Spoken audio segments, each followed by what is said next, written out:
All right, guys, thank you for joining us again for another episode of 3 Comic Monte on comicbookinvest.com. This week we conveniently, or maybe not so conveniently, we got to choose, and we got Mr. E.M. Gist with us, or Erik Gist.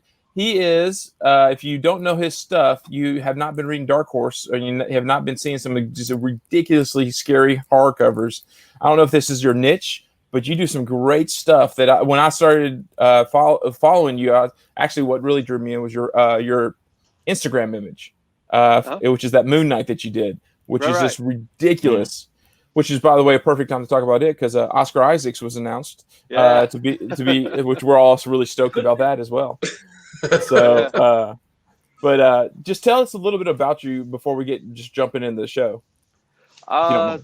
So basically, you know, like most kids my age, you guys look like you're all probably roughly in the same age group as me. Yeah. You know, 42. I was into comics. Comics were huge. You know, growing up in my teenage years. You know, pretty much 80s and early 90s kids, right? I mean, comics were the big thing. Yep. And so that's kind of what I always wanted to do, and just always loved comics. You know, from the time I was probably about 8 years old to now. So when I kind of got the chance to start picking what I wanted to do with my life, it was art. I always wanted to do comics, but I didn't know how realistic that was. And I just kind of stuck with it long enough to where they ended up finally giving up and giving me some jobs.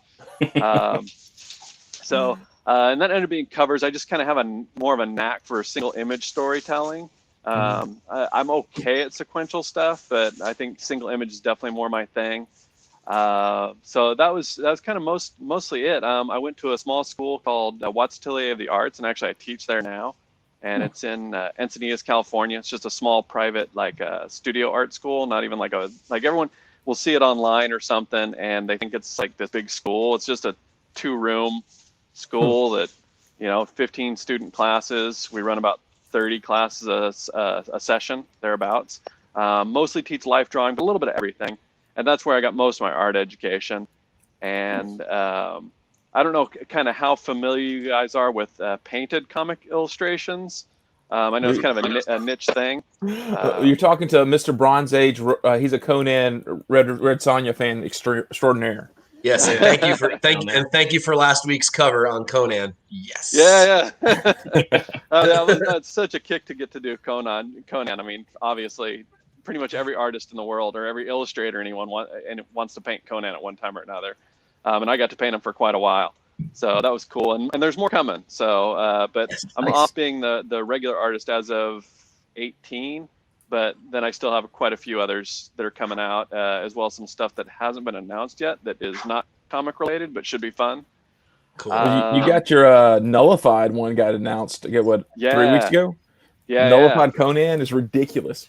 That was fun. That was a quick turnaround. It was a lot of fun. In fact, I really didn't have time for it, but I squeezed it in much to my my wife's chagrin because it's something you can't turn down. This is too cool. I have to do it. Don't bother me for 3 days.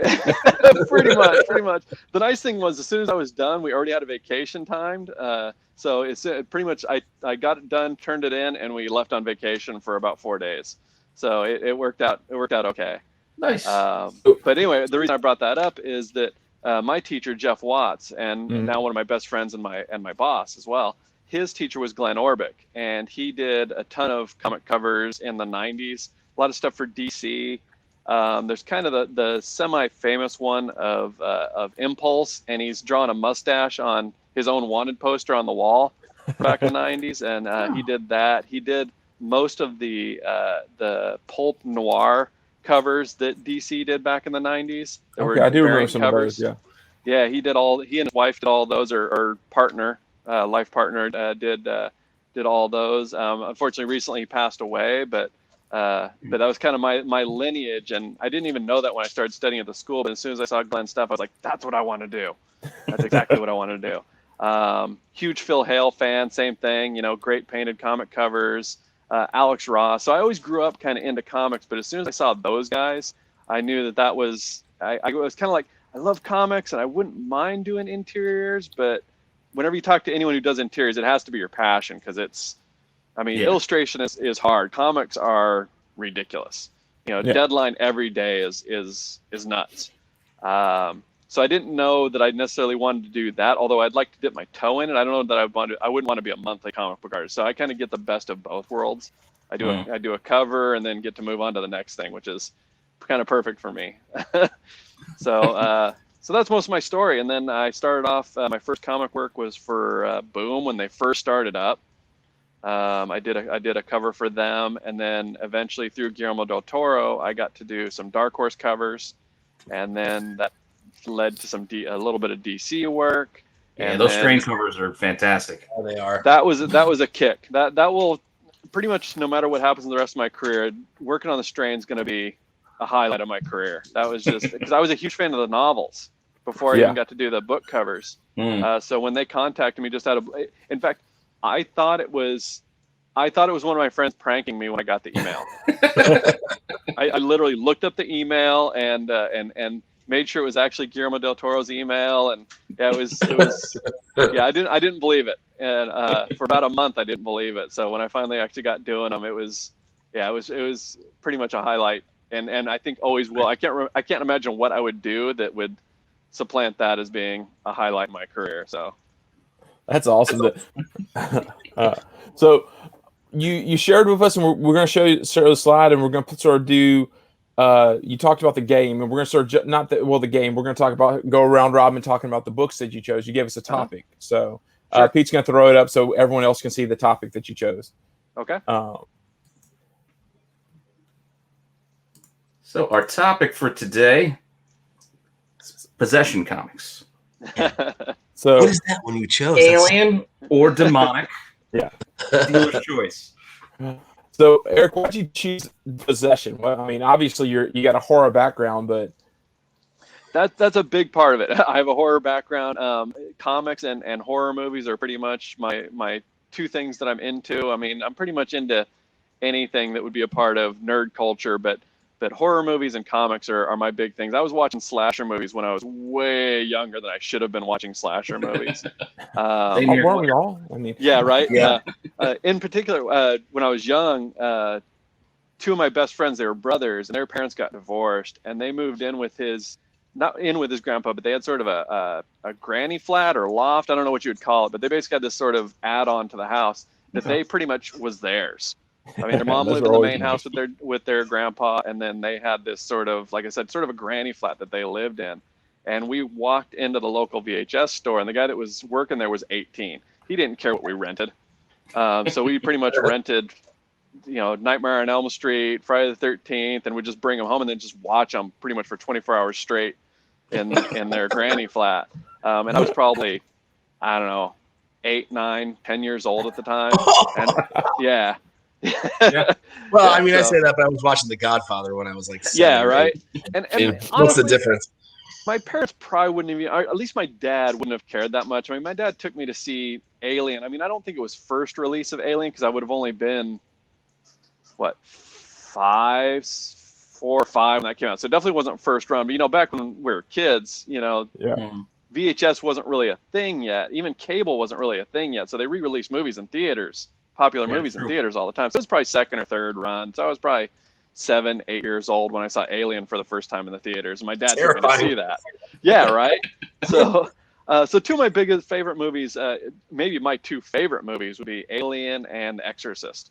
So Possession. So when you said, hey, let's just throw in Demon Possession too, I was like, yeah, great, man. Awesome. That's, I just kind of wanted I didn't know how specific you wanted to be, but yeah, if you want to throw Demon Possession in there too, I'm all for it. So, and then I immediately knew kind of what I wanted to do. Obviously, I worked on the AVP comic for the Fire and Stone series. I did the covers for that, and so that was the cover you showed. But even back when I was a kid, was it 90 when Aliens vs. Predator came out? Whatever it was, 90, 91, 92. Whenever the first AVP comic series came out, I still have those. In fact, I still have the Dark Horse Presents sort of prologues to that. Yeah. So I don't have a ton of the comics from when I was a kid, but those are ones that I hung on to because huge fan of them. So I knew I'd immediately go for that. I was a huge Brood fan in X-Men.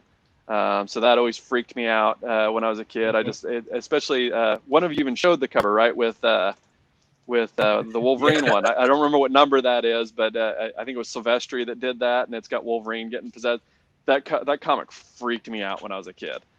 So I thought that was awesome. Well, see, I always, when you talk about the Brood and you talk about Alien, I always want to know which came first. Like, I really wanted to go to the dates because the freaking Brood looked like the freaking Alien movie. Brood is clearly Claremont, and I think it was Byrne that did the first one. Was it Byrne and Claremont that did the actual first appearance of it? Yeah. I don't think it actually became kind of what we know as the Brood until after Byrne left, but I think they were the one that originally came with. Yeah, I think that was clearly their love letter to Alien, because I think that was it the Christmas issue of Kitty Pryde 143? What's the one where like the alien is coming, like she's going creeping at night time and says like Merry Christmas, and Kitty Pryde's walking, Right. and then it's like right after the beautiful Claremont run, and then it's like Brood. It's like for one issue. Right. Exactly. So I always loved the Brood. I didn't get back. That was kind of before my time when it first started, but obviously I went back and grabbed those once I got into it. But yeah, I mean, when the Brood first showed up, it was basically just like one little hitman character, and he was sort of there, and he shot at him, and then he was gone. And then they brought it back a couple issues later and actually introduced, more what we know of as the Brood with the Brood Queen. So that's the interesting thing, right? That's the question. Who came up with the idea of the Queen? Oh, yeah. True. Because Alien easily predated Brood, but the Brood Queen predates the Alien Queen. So that's where you start getting, which. Yeah, because Alien is 79. Right? Yeah. And then an Uncanny X-Men 143 is 1981. Right. You were right. It is 183, Chris. Yeah. 143. Alien 143. Pardon me, 143. 1981. So it's 2 years later. But then Aliens isn't until what, like 1985? I want to say 4, but right around there, mid 80s for sure. 84, 85, I would say. So the Brood Queen would be before that. Yep. So. It's a symbiotic relationship. It's the Swamp Thing Man Thing conversation all over again. Yeah, right. So don't start there, because then you got to go back to the heap. Yes, you're right. It's the heap. Good man. From Airboy. The weird thing is, the two writers that created those two were roommates at the time, and they both say that they did not take it from each other, that it was just pure coincidence. But I'm sure they sat around talking about the heap or something like that, and just kind of both came up with similar ideas. Or they had like a loaf of bread in the corner of their room that they just right. drew from. Yeah, absolutely. All right, well let's jump in and see what books you chose and what books we chose. So, are we gonna play the game and actually just do the randomness, or we just want to start? I already showed the card, so you already know where the card is. Oh, okay. So, Mike, why don't you start us off this time? Let's just start with you. All right. So talking about childhood comics, I actually kept a bunch of my childhood stuff, and the stuff I was into as a kid. It's kind of a similar conversation. I like the really dark stuff. So I was reading like Sandman and Hellblazer and all that Vertigo stuff back then. And I still kept I kept that stuff, and I went back through and I saw this amazing Possession cover. John Constantine doing an exorcism, I think. It's been a long time since I've read these, but just an awesome Dave McKean cover. I've not been able to feature Dave McKean on this show yet, and I love Dave McKean stuff, especially the earlier, more painted, less photographic stuff that he did. And this is a fantastic example of that. And it's a kind of a beater, because it is my, like, I don't know how old, I guess I was probably 10 when this came out, something like that. But I'm not getting rid of that. And I upgrade it. So, just a beautiful piece of art. I really like early McKean, and I go nuts for it still. Sure. I love Meltdown, and that was him and who did he do that with? McKean did Meltdown as well, the Wolverine Havoc thing. He was part of that as well. Oh, yeah. So. Williams. Is that Williams? Yeah. Might be, yep. Yeah, I think so. Yeah. Yeah, that little 4-issue thing is ridiculous. The Havoc. And the guy, he would do like fully painted interiors too. I mean, yeah. In those years. Unbelievable amount of time those issues must have taken. I can't even begin to think. Some of the stuff he did with Gaiman and that where it's like graphic novels and every panel's fully painted. Sienkiewicz used to do the same thing, the two of them. I don't know how long those things must have taken, but well, that was the thing back when Prestige was a Prestige format. They had like painted interiors, and it was like quality throughout, like cover to cover. There was a reason you were paying more for those books. Yeah, absolutely. All right, E. Let's see what your book is. Your first book will be. Oh, it's not showing the right one, man. It is the Black Spider-Man 336. Right after. Now the layout for whatever reason changed on me, but let's see what we got here. You already mentioned it, but let's talk a little more. Yeah, so it's the Brood 162, and I love that because again, at the time they had this was sort of the reveal that the Brood, I don't know what, infected, possessed, implanted, whatever, the alien ripoff thing, right? Only instead of it bursting out of you, it actually turned you into a Brood. Yeah, a parasite, right? And it actually transforms you physically into the Brood. But obviously Wolverine being Wolverine, the combination of his healing factor and his adamantium skeleton sort of fights off the transformation, right? But again, you don't really know that until I think pretty much, if not the last page, like the last 2 or 3 pages. And so you basically have him confused why he's feeling so sick, and the memories start coming back to him. And it's sort of a flashback episode framed by his slow sort of fall into delusion. And he's having hallucinations. He passes out, goes in and out of consciousness, and then eventually he overhears them, and he figures out that he's actually implanted with a Brood queen, right? And just the whole thing, this really interesting framing element that goes back and forth, is really interesting. Plus, it was in the early days of Wolverine's essentially immortality. Before that, he was just a dude that kind of healed fast. But this is when they really started kind of coming into it. It's like he basically can't be killed by, normal physical means. He pretty much heals from everything. Yeah. So I just thought just the visual storytelling in it is great, but the actual writing of it, I think, is some of the best writing that Claremont ever did, where it's just this sort of over the course of the issue, it's like, okay, he's sick, but then he actually starts having delusions and hallucinations, and all the while doing his Wolverine thing. And he even utters, the "I'm the best at what I do" line, as he frequently does. But yeah, it's just really interesting that sort of that storytelling of the framing element, along with this sort of chase scene on this alien planet. That's really interesting, and even kind of harkens back a little bit to Robert Rodriguez's Predators a little bit. So I don't know. There's just a lot of cool elements in it that I thought that were sort of formative of one of the major X-Men foes, as well as Wolverine himself. That was sort of the period when he was becoming what we now know as Wolverine, from just sort of this dude that scraps and is hard to kill to being, borderline immortal. Yeah. Or maybe even full-on immortal now. Now you make me have to go back and read it with that perspective. Like, just because my Wolverine and X-Men knowledge is not sequential, so like it honestly actually starts with the cartoon, and then I have to go back and go, okay, what is actually lore versus cartoon? Like, I could have sworn the Brood was a major part of the cartoon, but actually it's like one image in like one episode. Right. Do you actually get the Brood? But I convinced myself that's where I knew about the Brood. I don't know how. Maybe there's an Aliens cartoon that I intermingled with X-Men in my head. But well, now as of Hickman, every X-Man is immortal, technically. Well, that's true. We'll see where they're going with that. I can't imagine they're going to have that stick around. Yeah, it's cool for now, but if that sticks around for 5-6 years, that's going to get old real quick. Yeah. So.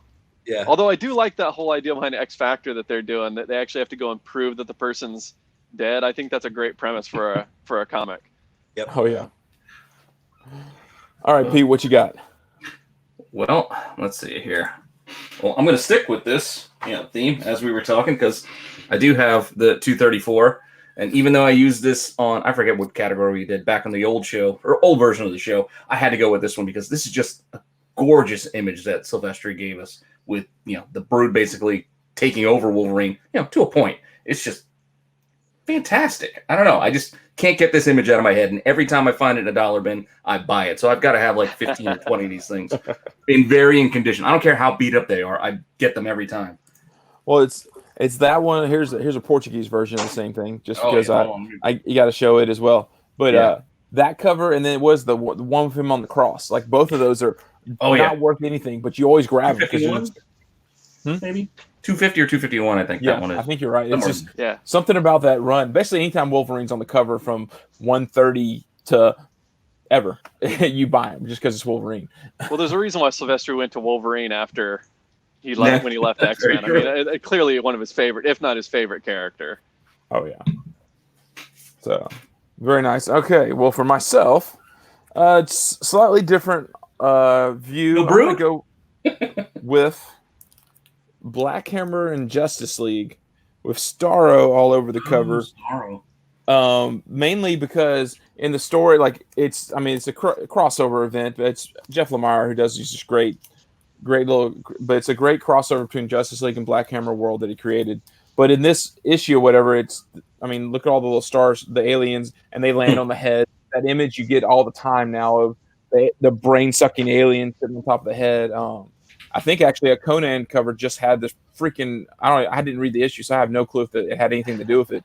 But where you did the cover, it was the variant. It had the alien on the head, and then it was the secret variant had the alien off the head. That was the difference between the two covers. It just happened. It was last month's Conan issue.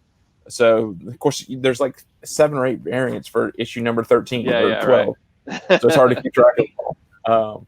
But no, like I just like when I think of aliens, I either think of the alien coming out of the stomach, like from the movies, or I think of something sucking my brain. And like when I think of possession, that's sort of what I think of. So I was glad to have this. Of course, this is the famous first Justice League picture or whatever is what 28, Brave and the Bold, or 26. One of those. Yeah, Starro is the big bad guy on that cover. So. But yeah, so that's what the alien possession, just because that takes over the body and soul of the person or whatever. And I don't know what it is that freaks people out in about like star or squid type forms, but that seems to be a lot. Like even the face hugger from Alien. Oh yeah. And one of the ones that I'm going to be talking about coming up here, which I won't give that away, but that's in there. There was one of the Image comics from when it first started out. One of the characters had like a symbiotic alien star attached to him, and Wildstar. Wildstar, that's it. Yeah. So that seems to be a weird kind of. Well, have you ever seen? Freaking octopuses are freaking awesome and scary at the same time. Have you ever seen the ones that are like the camouflage ones? Like they legit disappear completely. Yeah. And then all of a sudden you zoom in and they pop out of nowhere and you're like, what the hell? Like I can't imagine if I was a scuba diver and all of a sudden I come up to what I think is a coral growing and it's really a squid just coming out of the thing. I mean, right. And it's defending its turf with the And it's one of the freakiest things of old school science teachers. You know, you had those jars sitting on their little baby octopus in a jar and everything, or at least my mom did. She taught 4th grade science. I just remember going up and they're like, this is the coolest. And why does my mom have this on the shelf? The little baby squid sitting right there. It's the same thing as a skull, whatever, like Moon Knight and everything. Sure. So. All right, Mike, what's your second pick? All right, so I punted, right? So I was gonna be snarky, and I was gonna say, well, technically, Black Suit Spider-Man is he's possessed by a symbiote. I said, that's cop out. So I went back to my initial thought, but I couldn't find the book I initially wanted. Then I realized I had this, and I am not a huge fan of this artist, generally speaking, but I love this cover. This is he has some good work, and not this all is. of it. Maybe his best, although I love the one with Wolverine's like soul coming out off the Halo Wolverine. That's a good one too. But this is a particularly sought after book. But it's just a fun cover. This is what I want everything Scotty Young to look like, and it hardly ever does to me. But I love this book, and this is the only Scotty Young book I've kept. But I guess the first Venom Pool. It's exactly what it is. It's just silly, campy, Deadpool-y, Scotty Youngish stuff, and just a fun book. So. But that's a case of the cover and the interior is looking completely different. And to be honest, I'm not a fan of the interior. It's a really hard read just because I'm not a fan of the style, the interior art. I could live with Scotty doing the entire book, but like because the character, it just didn't work reading the stories. And I think actually that's the one that's worth anything. But that combines 4 issues. It was the what ifs. There's 4 what ifs that had little bits and pieces of that story, and then they made it into one book. So it's technically not the first appearance of Venom Pool, but it's the only one that's worth anything. Right. It's got the cover. For some reason, it's difficult to find. Although it can't be that low of a print run. I can't imagine it's that low, but it is tough to find. So anyway, that was mine. All right, let's see what E has here. All right, so for pick 2, wait to see what we have. Ooh. Invincible 40. Yeah, I mean, actually, it's funny because Invincible, I didn't really get super into until recently, and Hey, right there with you. I figured out quickly why that was, because when I first read it, I sort of followed through the first, I guess what would amount to the first 2 paperbacks, so roughly the first year, and I thought, oh, this is kind of cool, but it's basically biting on Erik Larson real hard. Why don't I just go read Erik Larson stuff? Yeah. And then I found, and then when I went back and read them recently, you read the backup information, you read the forwards, and you find out why it's biting on Erik Larson so hard. And then you also figure out that round about that 3rd trade paperback, the first 12 issues are essentially prologue to what the series is really about, right? It's not just a standard superhero story. It goes way more than that. But anyway, when it finally gets to this, I just thought this was the coolest thing ever. And obviously it has a Martian Manhunter analog to it. But the whole idea that the evil possessing aliens are actually the victims was, I thought, a really interesting twist, that it's sort of the standard sort of invading aliens that take over your mind and ooh, scary, saying, again, the story that's been told a million times, but then you actually find out that they were actually enslaved by the shape-shifting Martian race because the Sequids couldn't take them over because they're shapeshifters. I just thought that was really an interesting twist on it. And that's what Invincible's all about, right? I mean, pretty much the book over and over again plays into these tropes and has a setup that you're very, very familiar with and you've seen in books a million times, but then turns on its head and does something different with it. And you actually kind of almost feel sorry for the Sequids to a certain degree. I mean, they're still not, the nicest aliens in the world, but you kind of get their side of it, whereas the Xenomorph, you're never going to get the Xenomorph's side of it. There is no side, right? They just kill. That's what they do. Well, they need the bodies to right. How's the chest burster? That's I haven't read that far into Invincible. I read maybe the first compendium or whatever, like the 18 issue book or whatever. I read that one. I loved it's more also, it's just fascinating to me that Kirkman was writing that and Walking Dead at the same time. Right. And I think he was doing Marvel Team Up. He was doing writers amaze me sometimes. They can have 7 different trains of thought and not, maybe they do crossover and you just really have to analyze their writing to identify whether or not they cross over. But yeah, he was doing Walking Dead and Invincible pretty much at the same time, and no one cared at all about Invincible or Walking Dead the first 15 issues. It wasn't until the next year. So yeah, but that's I have not read that far into it. I know issue 44 right after that's the Anissa or whatever, the punching cover or whatever, that's the bloody knuckles and everything. But I know what's collectible, I guess. All right. So where are we at? Peter, is this you? Oh yeah. All right. Let me go and grab my second book here. Losing track of my cursor here to find the button on the screen. All right. So my next pick, I actually just by coincidence, I'm also going with a Venom cover there, Mike. But this one is kind of unrelated. I don't want to say unrelated to the story, but the cover really doesn't match anything that happens in the book. But I like this Daredevil, cover. I know Stephanie Hans kind of used a similar image in her variant for that X-Men Blue. X-Men Blue. That blue one. Yeah. But this is just great. I mean, Scott McDaniel here, it's just a different vibe for him, especially he does the interiors, but the interior is more of that kind of heavy black, Frank Miller-esque kind of look inside. But this has more of a painted quality on this cover, and I just dig it. It's just a fantastic image to me. So even though Venom never takes over Daredevil in the book, it's just a cool image, so that's why I picked it. Well, that's one you always find in dollar bins and everything, but it makes you go, what the heck? That, because the Daredevil run up till that is, it's okay. That cover's amazing. And then it's I don't know, it was you could tell it changed artists, and of course that was mid-90s, and that's when the 90s got weird when comics, that's where then it was all about that new black suit that he was wearing. So we're just going to sell it because he's got a new armored suit, so we don't need to tell. That's all the big selling point for Daredevil was at the time, was his new suit. Well, that was when Image scared the crap out of everybody, and they were doing whatever they could to hang on to their market share. So exactly. Who can we kill? Yeah, who can we kill? I mean, Whose costume can we change? You know, They yeah. had me so much by the balls. Image did. I'm gonna remember waiting. Am I the only one that waited the 6 months between every pit issue? No, you're not alone. Oh, it could And I could still not would. wait. I Yeah, still and so would. would I loved Pitt. So would I know. I'm like, I'm just gonna sit here at the comic shop. I'll just wait. Wait, It's coming. I know it's coming. I promise. Is Pitt Platt, who never takes 7 years to do no, anything? Pitt was Dale Dale Keown. Keown? Yeah, Dale Keown.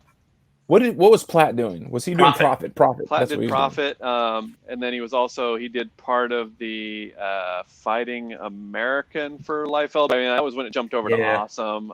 So yeah, He still sneaks the occasional cover out every once in a while. Yeah. Well, here recently, like But you must have to. You must get like a year's notice because it takes him so like because that was what the Moon Knight run he did. And you're just like, come on, finish this, and you're like, okay, they just quit using him because he took so long to do the covers.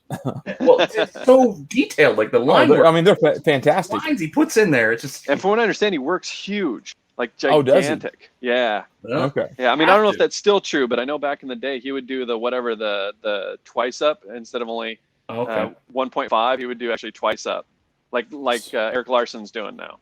How big do you work? Do you work digitally or by hand? No, I work hand painted, and my painted covers are usually 16 by 24. So Okay. I mean that's oil painted, so it's different than doing like a bunch of little tiny ink hatching. I would work same as everyone else does, 11 by 17 if I did that. Are you influenced by Gogos of the Monsters of Filmland? Because I mean the stuff that you're doing lately is so freaking cool. Thanks. And it's so reminiscent of that style from those covers that Go-Go's actually comes from my artistic lineage, actually, and I didn't know this till long after. So the sort of whatever lineage or methodology, art family that I come from is called the Riley method. It was started by a guy named Frank Riley at the not to get too much into nerdy art history. No, we love that. No, go. That's good stuff. But he popularized a certain method of drawing. Some say he developed. There's some debate about that, but he taught at the Art Students League. He was the main art instructor at Art Students League, like early mid 1900s. And Gogos was actually one of his students for a couple years. I don't know if Gogos really considers himself a Riley student, but he did study with him for a while. But he was kind of the guy that took sort of the European classical kind of uptight method of working and then combined it with the American illustration tradition of the Brandywine and sort of infused it with this energy and excitement. And guys like James Bama came from there. I mean, just tons and tons of illustrators came out of that lineage. And that's kind of where I came from. So Riley taught Fred Fixler. Fred Fixler taught Glenn Orbick. Glenn Orbick taught Jeff Watts. Jeff Watts taught me, and on down the line. It's a really striking style, especially for horror. I mean, it's perfect. Yeah. It just has the impact that those characters should have. It's great, and you're doing a great. I met him a couple times too. Sweetest guy in the world. Oh, cool. Super nice guy. That's really cool. It's almost like an NFL coaching tree. Like, all right, he's the coordinator. Yeah, exactly. Do his thing and that doesn't. I was watching the other day the Baltimore Comic Con, and they had like some of the old school artists all on there, like Sankovic and Dennis Counts and Simonson, all like the art heroes from the 80s were all sitting around the table together talking, and they were talking. And it didn't dawn on me back then. People had apprenticed, and you guys worked under. And I don't know if you. I mean, as a teacher, of course, you have people that not necessarily work under you, but you're training how to do it. Sure. Nowadays, I don't feel like that happens. I feel like artists they go to school, they get trained at whatever school. Like we've had a couple of guys on who went to Joe Kubert school and things like that, and it's been fascinating talking to and learning how the different, like what you just shared is so fascinating to me of your lineage. Like I hadn't even thought of that. Of like, well, I was under this person, I was under that person, and knowing that you probably are teaching some students that if they choose to go into comics books, or maybe you've already had a few. Hey, this person, they came through my school. I taught them, whether or not they are your style. They might have come through you. More gaming. None of my students have gone into comics directly yet, but a ton of them work on like Magic the Gathering and do book covers and and things of that sort. So I mean, are you guys really that familiar with that side of things, or are you mostly comic guys? Mostly We comic are guys, but comic I guys. get. But one of I our get the idea. main guys who he was big into Magic the Gathering as far as collecting, and he had his website and everything. So he told when I said you were going to be on the show, he was like, "Oh yeah, I've got this card and that card." And Well, although I did play a bunch of the Fantasy Flight games, which I think Okay. you worked on some of that stuff. Didn't I did you? a few. Yeah, I did a few cards for the Warhammer one. Okay. Not a ton, but a few for the Warhammer one. Yeah. They And some of my other they choose students did as great. well. They choose great artists for that stuff. I played the Star Wars games primarily, Yeah. but man, some of that art is some of the best Star Wars art there is, and a lot of those yeah. guys will come to Celebration with their canvases of the actual art from those cards, and everyone just oohs and ahs because almost half the people in the convention play the games. So, Right. but to see that stuff for real, the real paintings of that stuff is really pretty awesome because you're sitting there thinking, well, I got half of a card that's this big. The art, it doesn't really do it justice in that size format. So to see a huge canvas of Boba Fett, the card that you've been playing absolutely. every hand for however long, it's pretty cool. So well, even outside the gaming cards, I remember back in the '90s when they had the trading cards that they sold, like the Marvel Masterpieces. Most of those were like painted. You had the Hildebrands, you had Jusko, like. Well, that's all coming back. They're doing Marvel Masterpiece again, and they started up. I did some cards for Flarium, and I'm going to be doing some more. So yeah, they're actually bringing all that back. They do a Marvel Masterpiece series, I think, like every other year now, something like that. And my buddy Dave Palumbo just did the most recent one. That's cool. That'll suck money out of my wallet. Thanks. It's just fantastic. It's one piece of art. It's like you have to. That's what you got. Your one little image. Yeah, and you got to sell it on that. And it's Pete. I know you had the X-Men set with all the Jim Lee art in it. Oh, absolutely. I still have that too. Yeah, I kept mine too. I have mine still because it had all the stats on the back, the first appearances and everything. And for all of you listening out there, it lists Hulk 180 as the first appearance of Wolverine. Just so you moving on. Either way.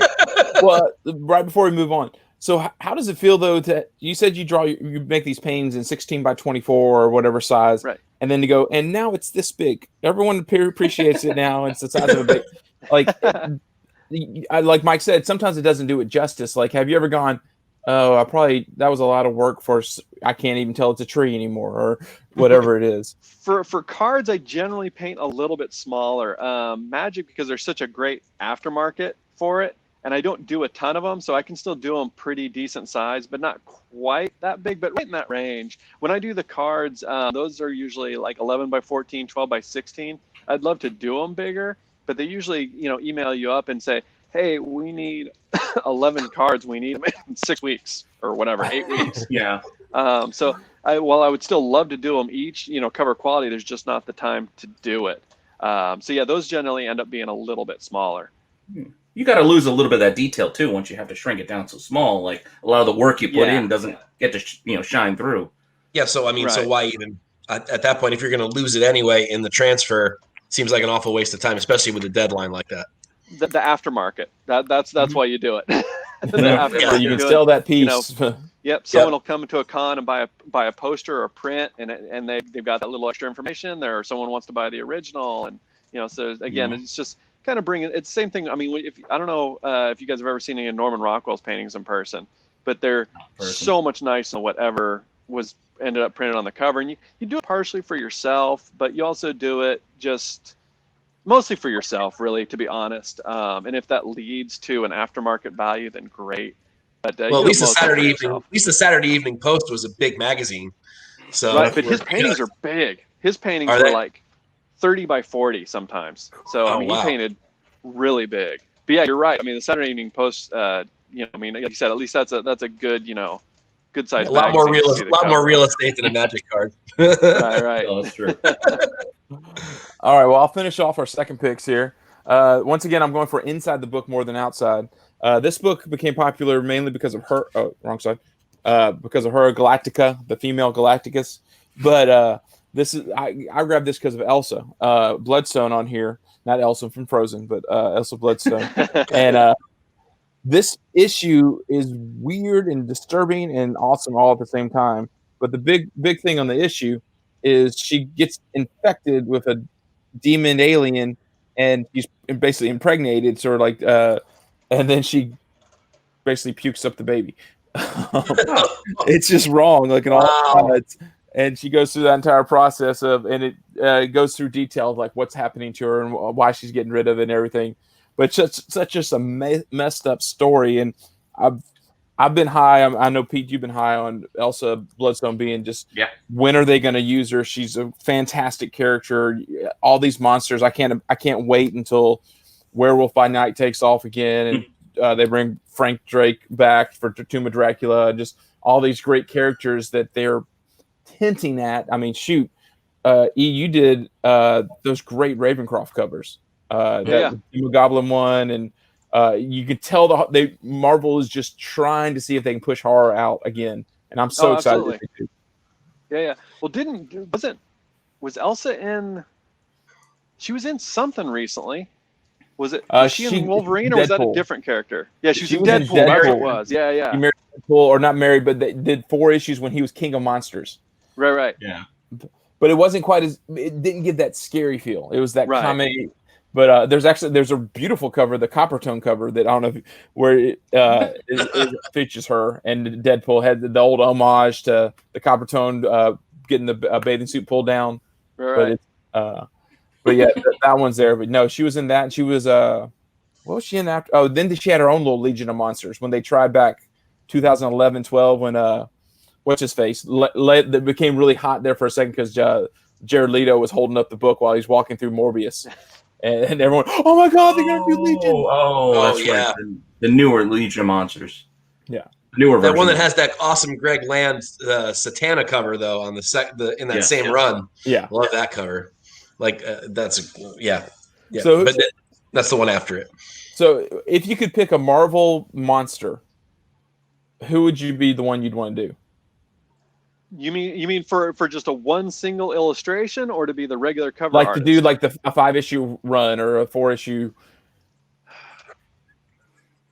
That would be a tough one. If it's just a single illustration, I would go with Man-Thing for sure. Like if you ask me, and I painted him once. So if it were a one-time thing, I don't know how appealing doing a 5-issue miniseries would be with him. So it would probably be, I guess, depending on how broadly you would define as monster, I actually have an idea for a doppelganger miniseries. I don't know if you'd necessarily consider him a Marvel monster exactly. So wait, go further into doppelganger. So doppelganger is that weird demon Spider-Man character. Okay, so the one you did the cover for. Yeah, the one I did the cover for. I would actually love to do a story. I thought that was. So I was like, okay. So I would love to do a story like that that's more in the vein of Universal Monsters, where it's a sympathetic monster and you actually end up feeling sorry for him, type of thing. So I kind of have an idea for that, and I may pitch it at some point to see if they'll let me do, either an issue of Ravencroft or a miniseries or something. I don't know how likely that is, but I have what I think would be a pretty cool story for him that would actually give him a background, because he doesn't really have. His story is basically that, hey, he's this cool-looking version of Spider-Man. Other than that, he doesn't really have much personality. So I just remember those few issues from Web of Spider-Man, like when he appeared, and that's about it. I think I might have the toy here somewhere, but like that, he was more. They brought him back at some point and had this weird family aspect with Scream and Carnage and him, where it was like this weird father. Mother-son thing that was kind of weird, but yeah. So yeah, they I don't think they've really used him effectively. I think they just know he looks cool and he sells toys, and I think he's much more popular in the peripheral elements because he's just a cool-looking version of Spider-Man. Yeah. Well, the slate's clean. You can tell that story. Right? Yeah. That's what I'm thinking. Right. All right, Mike. What you got for your third pick here? Okay, so. Kind of piggybacking off what you said, I'm really hoping that DC will do the same thing, and they have done a really great job with their Justice League Dark series. And I know that there's not a lot of people reading it. And I don't know why. Tinian was writing it for a while. It's now Ram V or Ram 5 or Ram 5 or however you say that, writing it now. But it's still great, and it crossed over with Wonder Woman when Wonder Woman got possessed by Hecate. so they call her a witch or a demon or whatever you want to call her. And it's right at the time that this came out. This cover came I out, love that person. which is the Witching Hour. That one of my the one. And this is what got me hooked on Jenny Frison. And this came out literally like a week before I met Jenny and did an interview with her. And she told me that this was her favorite thing to draw for Wonder Woman, was the witchy. She called it the witchy Wonder Woman, the witchy dark one. And there's a couple of these. There's this one, the next issue, then there's the crossover one shot issue, and then there is a cover on Justice League Dark as well that has it. But this was always my favorite, and it was so much my favorite that I had to then talk to her about doing this. So I own the art for that cover. Oh, nice. Which, I mean, I love the way that she does this, her style and her process for doing sort of the line art and then scanning the line art in, printing it back out really light, and then doing the rendering with whatever she uses on that particular thing, colored pencils, chalks, those sorts of paint, all kinds of things, and then scanning that back in, photoshopping the color and that kind of thing. So I'm really proud to own the art of it. It is one of my favorite covers. It's a really, really great story. And speaking of like sympathetic monsters, the good guys, half of the team is monsters. It's Man-Bat and it's Swamp Thing and Detective Chimp. And I mean, it's just chock full of monsters. It's awesome. And of course, you got all kinds of demon stuff going on. John Constantine's in it. I mean, it's great. I hope they make it into something. There's been a lot of talk about it. I'd really love them to use the Zatannic character better. Did JJ say he was interested there for a minute? Yeah, and I mean, in the Wonder Woman movies of, who knows about 84 if we'll ever even get to see the damn thing, but the first movie was so good, and Gal Gadot is so great as Wonder Woman that I think it would just be, it seems like perfect timing to do that whole thing, make it into you could do a series, you could do a movie, you could do multiple movies. The book is great. Guillermo del Toro was supposed to do it, and then it kind of just dropped after a while. But that would have been perfect. I think that fell a victim of the whole interconnected universe thing. Because his was really very much a standalone movie, and as they kind of saw what Marvel was doing, and Marvel making just literally printing money, that's kind of, they fell victim to that, because I don't think he wanted to necessarily curb his vision to fit in. That's what I heard. Now I'm still disappointed we never got his third Hellboy. Like, I like the new Hellboy. It wasn't bad, but I really wanted Del Toro's third Hellboy movie, so badly. Yep. Just never got it. I actually did a Justice League Dark cover. Did you? Which one? Yeah, it was one of the, so a few years ago when they were doing I don't know what they called them, but the Halloween variants, the monster variants. I did one of those, and actually in a similar technique even, where I did a graphite rendering and then scanned that in and did digital colors on it. So yeah, I did that back, probably. So that was part of the New 52. You did the Halloween variants. I remember there's some really great ones that came out. So I did two of them. I did that one, and then I did a Deathstroke the next year that was sort of Deathstroke as Jason Voorhees. So yeah, those are my two DC covers that I've done. I'm looking up at Justice League Dark now. Of course I am. I'll put an image right in the middle. Every week on this show, I have to buy something while we're on the show. And, it just seems to be the way it's been going lately. So I know. Oh, dang. You did it was sepia tone. Find it? Yeah. Well, I'm not for sale. I just Googled the image. Deadman and Swamp Thing. Oh, and Constantine looks like death. That's freaking awesome. Yeah, they wanted my idea was to take all of them and Frankenstein them as if they had all been in sort of horrible accident and then got stitched together mismatched. Oh, I see that now. So you got arms switched on the characters. Oh, dang, Mike, you're buying this. I know. What is it? It's Justice League Art. 35 from New 52. 35. Okay, of the New 52 series, right? Yeah. Mm-hmm. Yeah. Man. All right. Nice. Well, while you go shopping. So wait, who just went? I did. Oh yeah. So let's see what Eric's last pick is. All right, Zayla, that's right. So I got your last pick ready, and it is going back to what we talked about. Oh my God. AVP. Yeah. So I love this whole series. So what I'm about to say isn't a condemnation of the whole series at all, but the first issue is basically a standalone issue. It's like a prologue, right?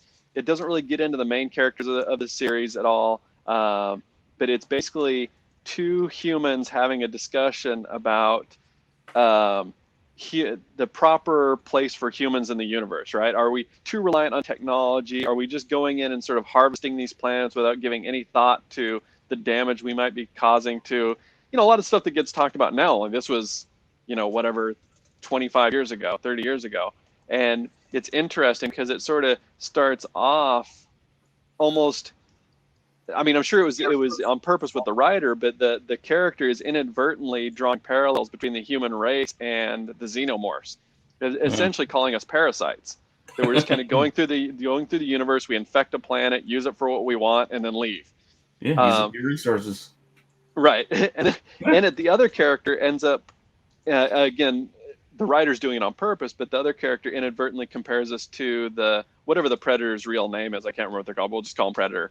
And they basically how they eschew technology at the time. They're obviously very technologically advanced, but they curb their technology depending on the situation to make it fair and get back to their sort of primal, more basic roots. And he's talking about, well, maybe that's what we should do. It's kind of curb this growth for a while and just kind of settle in and develop these planets rather than just go in, let's go back to almost like frontiersman type days and stop relying on technology to basically just, harvest what we want.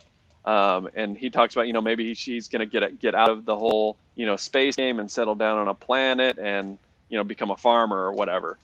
And it's just really interesting that when you start looking into it a little deeper, it's not just these two guys having a technology versus not technology argument, but literally comparing the two different paths that humans can take to the two different paths that the two main alien races cause. And then it cuts away to the predators, it cuts away to the aliens, and eventually, the predators, it shows the predators essentially seeding planets with the alien eggs and then hunting the aliens, right? So that's kind of one of their rites of passage.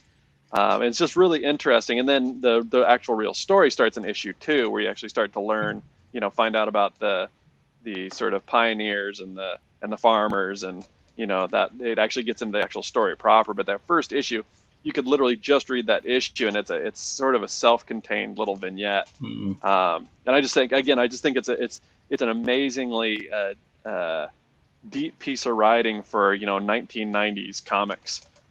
Back when that cover is that a Dave Dorman? Is that a Dorman cover? No, that is. I don't think it's Dorman. Maybe it is. I don't think Dorman was doing them yet. I was looking for it when you were talking. I was looking for it because I found one recently and it was right around here. So while they're thinking, I don't know how often you hit our site up. We have a guy who right now every Sunday drops another bit of. He calls it the Valverde incident. 1, 2, 3, 4, 5. And he's basically running through every one of the alien stories. And then he's about to pick up every one of the predators and dropping, like he breaks down the timeline. And he goes through, I think this past issue, he just touched on all the amazing the Marvel covers that are about to come out. Right. Did you get to do any of those? Or did you beg to do any of those? Sadly, no. I begged and begged and begged, but I don't have enough pull yet. It's opportunity missed for Marvel. Maybe there's a way to like alien stuff. So they're actually saving you for the series when they decide to actually do the series. So there we go. That would be good. You joke, but it'll probably happen. I'm just waiting for the call. I'm just waiting for the call. Do you sell your paintings, or do you? I do. Do you have a like private site, or is it like through a representative? Pretty much.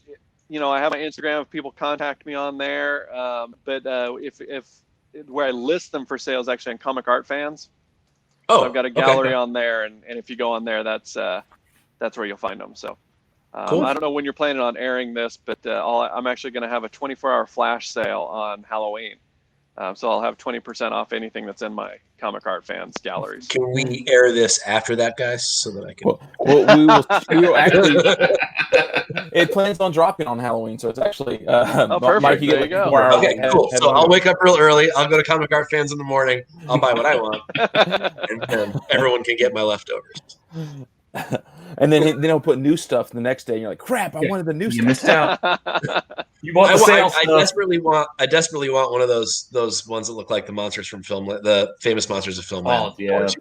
That I mean, I love all your work, but those crushed me when I saw it. I'm like, oh my god, I have to have that on my wall. Yeah, That's those are mostly commissions, and they're usually the only time I ever kind of get a body of them together is when I do a convention. Back when we did conventions at Monsterpalooza, I would generally have a body of them, but mostly those aren't on a commission basis, and I'm usually backed up about 4 or 5 on those. So commissions have always none your best available bet right now on one of those.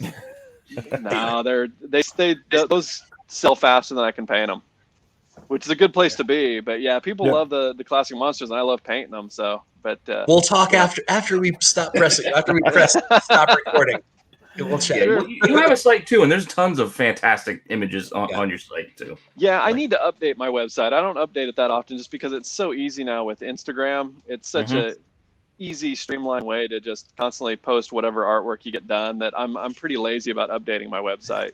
That's where you just put the link in where when Instagram and it'll just drop it on your website as well. Like you just put a little embedding thing and boom, there it is. Yeah, I should do that.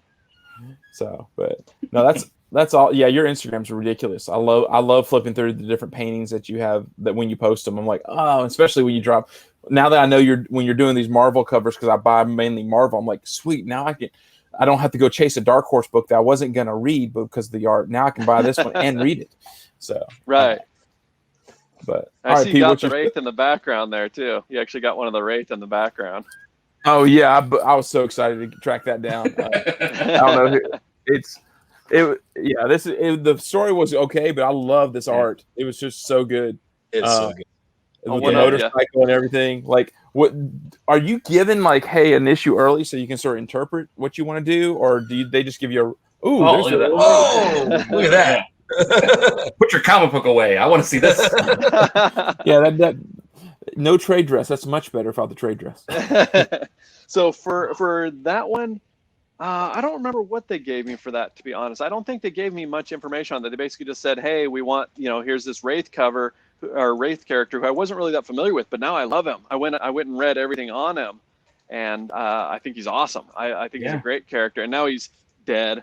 We'll see how long that lasts, but he's a great character. Part of the story. You're like, really? No, but that's awesome. General Ursus. Oh my gosh, that's insane. It's so that good. I do have. That is available, actually. Mike's like, crap. I actually might have to commit now. It's a lot easier to wish it not be available than to. It's like what? Chris, we need to start getting crappier artists on this show. Spending all of Mike's money. You are. Oh man. All right, Pete. What you got for your third book here? Let me see. What do I got for my third book here? Magic. All right. With my third book, I did shift it over from the alien possession over more towards the demon possession. I wanted to use the Magic 4 cover, with that magic where she's kind of like sending crisscross applesauce Indian style, like floating in the air, but I couldn't find it in a box, so I went with this Ex Infernus cover because one, it's just gorgeous, and two, it also gives more of that possessed look because she's got like those almost like the goat legs and the horns coming out of her head. Like it's just beautiful. So I just picked this mostly for the cover. You're looking at the horns? Horny. No, that's Finch's covers that entire little series. I have 3 out of the 4. They're all gorgeous. Like here's the other 2. Everything great, and you get the possession eyes on all of them. Yeah, I'm so jealous of that guy. Everything he does is gold. Man, he's so nice too. I met him last year in Memphis, and he was really great to talk to. I brought him I had a page, like a Wonder Woman page from his run, and he looked at every line, just looking at it and just remember. You could tell he was reminiscing about doing the page. I'm like, it's just kind of a nothing page. Well, I mean, it's a good page, but it was really great to talk to him. He was a super nice guy. I just met him through email, actually. So, and I've been a huge fan of his forever, and I actually got to meet him. So I kind of, fanned out a little bit while emailing back and forth. He's so talented. Yeah, he's great. He's got like that, like a Jim Lee quality, a little bit of Silvestri as well with that like cross hatching, but he uses a heavier black than those two ever did, and it's I dig it. Yep, I do too. All right. Well, for my last book, going a little. I haven't really. I like to just do.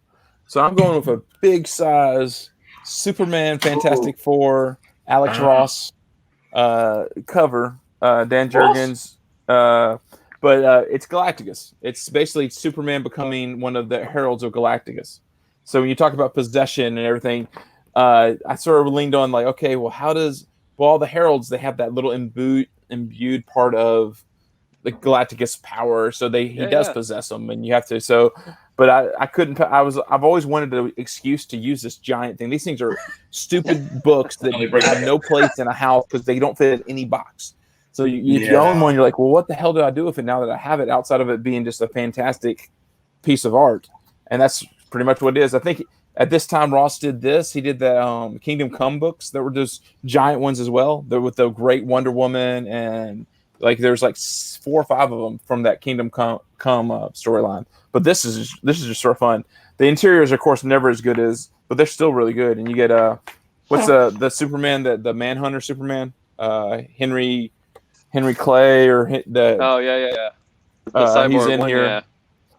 And you get of course seeing crossovers is just sort of fun. I always wish the crossover stories were actually better than they ever are. I haven't really read one that I'm like, oh, that's perfect. I loved it. It was perfect combination of everything. Chris, it's tough for those things. They all want to say face. You don't want to have no company wants to give way to say your guy's better than my guy. Time Life bags and boards. Yes, I actually have longitudinally in a CGC short box. So flip them. Okay, so put them like this way. Yep, they fit. Interesting. So now you have to dedicate a box for that size, but treasuries fit that way, and those fit that way. Okay, that means I need to buy a barricade to get a barricade that goes long ways, so you can put it in a box like that. And you can buy onesie twosies of those bags and boards at GE. Yeah, I actually have a stack of. I know I have the magazine size. It's ridiculous. You have magazine size and you have Life magazine size. Yeah, it's got to be Life magazine size. Yeah, magazine size ain't gonna cut that. Oh, no. But sorry, speaking of geeking out.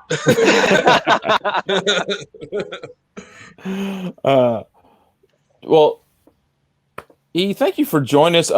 You said you had some stuff you're working on. Is there anything you can tell us that, hey, this is coming out in the next few weeks, or anything that you can say? Because I love seeing your stuff. Like the next thing I know you have is the Conan Nullified, but I'm sure you have like 7 things going out that you just can't tell us. Actually, right now, just coincidentally, because of COVID scheduling, I actually have 8 covers coming out in the next 2 months. Oh, dang. Oddly enough. Ooh. Yeah. And so in December I have so it's starting. So December and January I have 8 books coming out. Next month I have I have 2.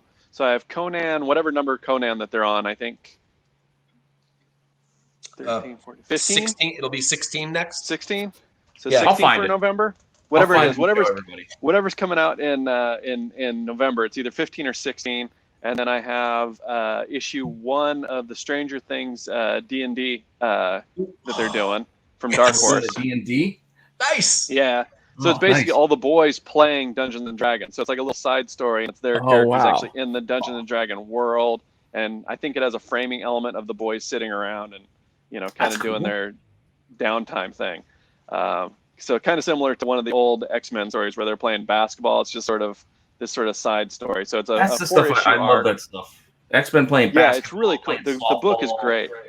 And it's written by Jim Zub, and so it's the same guy that's writing Conan. It's going to be good. So it's going to be good. So the first issue of that's coming out. So I have those 2 coming out in November. In December we have the next Conan, which is probably 17. So 17 and 18 actually. 17 and 18 come out in December. And my nullified variant, I think that's 417. Is that the variant 4 number 17? Something like that. I think so, because it coincides with the King of Black or whatever run. Oh, yeah. December drop, yeah. Right. So I have three Conan covers coming out in December, and then an issue 2 of Stranger Things D&D. So those all 4 are coming out in December. And then in January, I have a Werewolf by Night variant for issue 4. Ooh. Werewolf by Night. Hasn't been revealed yet. Hasn't been shown. Actually, I showed it. They let me show it on. That's not true. I got to show it on my Instagram. They haven't released it yet. They let me show it on my Instagram. Okay, so that means we can show it now. Yeah, absolutely. Yeah, go grab it off of my Instagram, or if you want one, if you want a higher res image, just email me and I'll send it over to you. Okay, cool. So I've got that coming out, issue 4, which again was pre-COVID originally, and so again things get shuffled around. I know you did some Morbius covers. Are they still doing Morbius? I believe the series is still running. I did the variant for issue 2, I think it was. I couldn't remember if you were doing that. They had like I so did many different variants. Issue 2. Okay. So many variants for that series. Yeah, they did a ton of them. Great ones too. Really good ones. I wish mine had been better. I liked mine, but there were some really good ones on there. But yours harkens back, if I recall, it harkens back to like the old Nosferatu sort of evil, like just it wasn't as a sexy Morbius. It was no, very gothic horror, very gothic horror. So that was a lot of fun. And then not Jared Leto Morbius. No Leto tattooed up here. Gold teeth. You don't want the grill. And then what else do I have that month? I have a variant for Conan 19.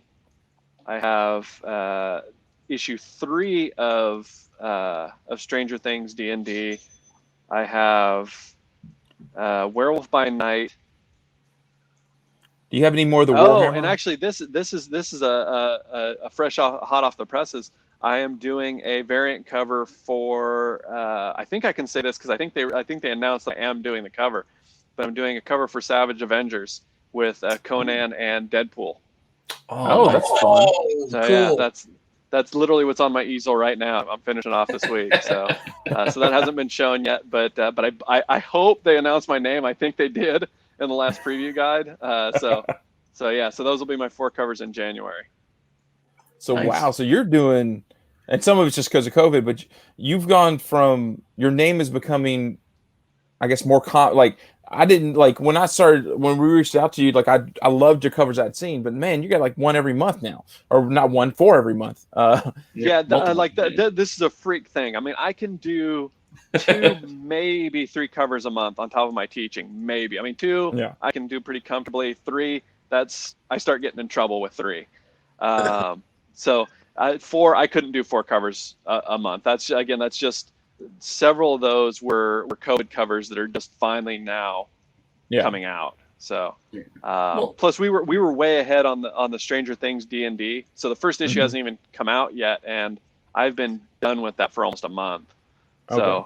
So there's a lot of lead time on that, just because of the whole licensing thing.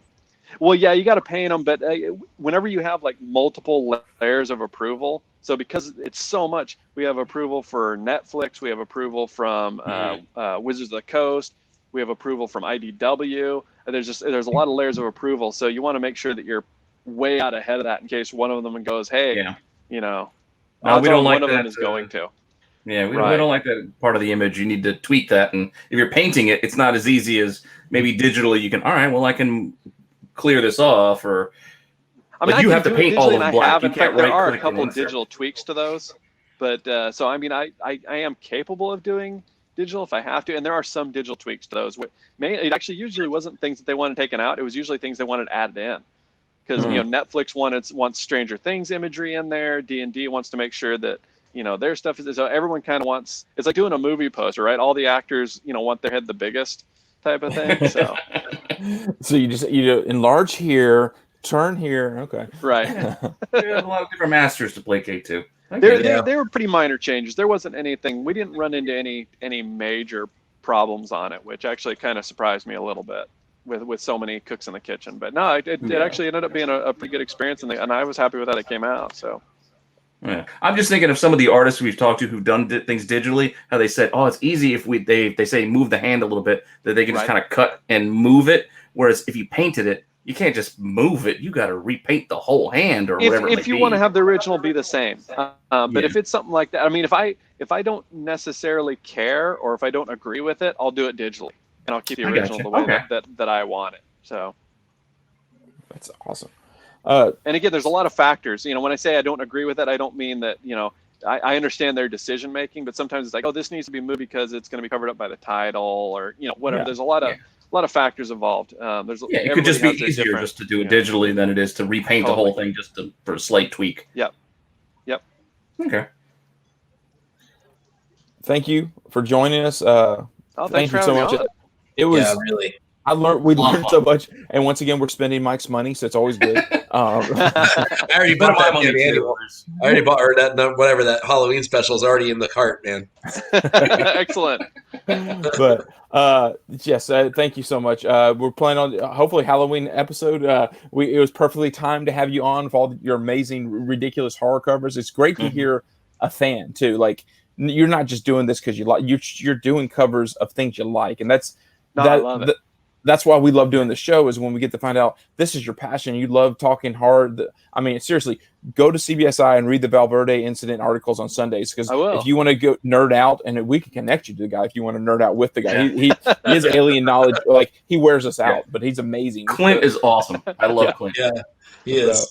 But yes, thank you so much. Once again, guys, no problem. this is 3 Comic Monte, comicbookinvest.com. So, and thank you. Great to meet you. Thanks so much for your time. All right, guys. Thanks a lot.